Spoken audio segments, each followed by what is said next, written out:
I showed this to my little grandson. He he has some action figures of Superman, and he looked at it like, "What does she do?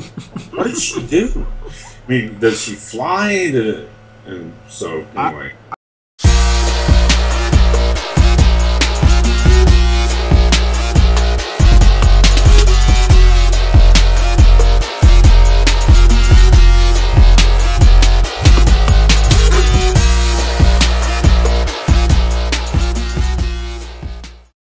All right, guys, welcome back to episode 4 of The Not So Serious Life. I am Jason Goldberg, and that is still Steve Chandler. And I think do we have a special guest today, Steve? Oh, not a guest. Oh, not a guest. We have a prop. And people who are freakishly gifted at doing shows like this will make maximum use of visual effects, including and especially props. Uh-oh, okay. Now, props are items that become unforgettable to the viewer.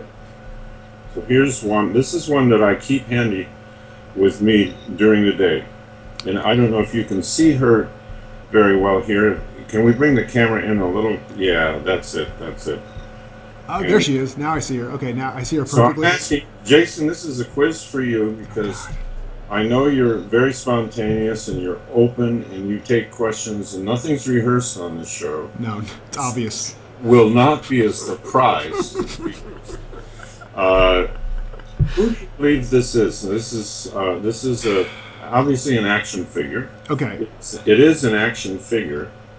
It moves. And in fact, when I showed this to my little grandson, he he has some action figures of Superman, and he looked at it like, "What does she do? What does she do? I mean, does she fly?" And so anyway. I mean, okay, so my first guess is that she's every hipster that I see in the coffee shops in downtown Raleigh. Because nowadays the hipsters wear weird hats and they have like the little shawls and stuff. But I don't think that's who it is. It's not Fiona from Shrek, right? That's not. No. Is she an extra from Little House on the Prairie? Closer. Oh, closer? Okay, cool. Is this, hold on, I like this. Is she from the Sister Wives show?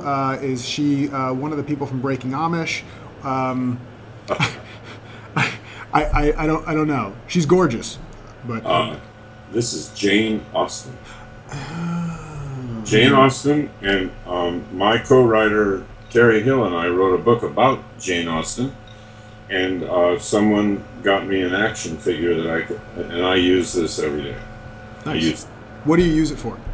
Well, we don't have. These are short show, so I just don't want to get into all. Okay, so maybe we'll do that on another show, though, because I'd love to hear more about that. Okay, so let's jump into our question. You got 2 left: Apple Jacks and Pops. Pops. Okay. What is your? Speaking of Pops, I'm curious. What does your grandson call you? Lalu. Lalu. Okay. And what about Bobby? What does Bobby call you? Lalu is short for grandfather. I tried to get it. I didn't want my grandson to have some goofy name for me like they do for grandparents. So I had him say grandfather. And he said Lalu. And so it backfired, is what you're saying. Yeah, and it was pointed out to me in a workshop I was doing there was a guy from India in the workshop, and he said Lalu is Hindi for fool. No, it's not. Is it really? It is. It is. Wow. Oh, I know. So basically, what you're telling us is that your grandson is really wise. What, multilingual? I called my grandpa Papa. That's why I wondered, because we're opening the Pops. Wow. Oh, this is my favorite, Steve. You were a very imaginative child. I was. Okay. Oh, these are so. Have you had Pops before? Not in a long while. Oh my God, they're so good. I could not wait to eat the rest of those. Okay. Oh man. This is. So we were just talking about it in episode 3. We're on episode 4 now, right? Yeah, episode 4. I think so. We were talking on episode 3 about not ridiculing people for their questions. I have a feeling about this one. Maybe not. Do you believe in the phrase or the adage, whatever? Do what you love, and the money will follow. I'm actually not going to ridicule that person. Okay, cool. I will. Go ahead. Yeah, excellent. And I think in many ways that is very, very possible, and it's something to hold out for. Now, Now over to you. Okay, so, but hold on, I'm curious. What do you mean it's something to hold out for? Well, don't give up until you're making money at what you love to do. Don't Gotcha. just say, well, it's work. That's why they call it work, and I have to work, and so I'll just do this, and maybe when I'm 65, I'll do that, and that's not necessary. Cool. So go ahead. Okay. So, and I'm not going to ridicule the person either, but Shoot. well, maybe it'll come out that way since it's not scripted. Maybe it'll turn into ridicule.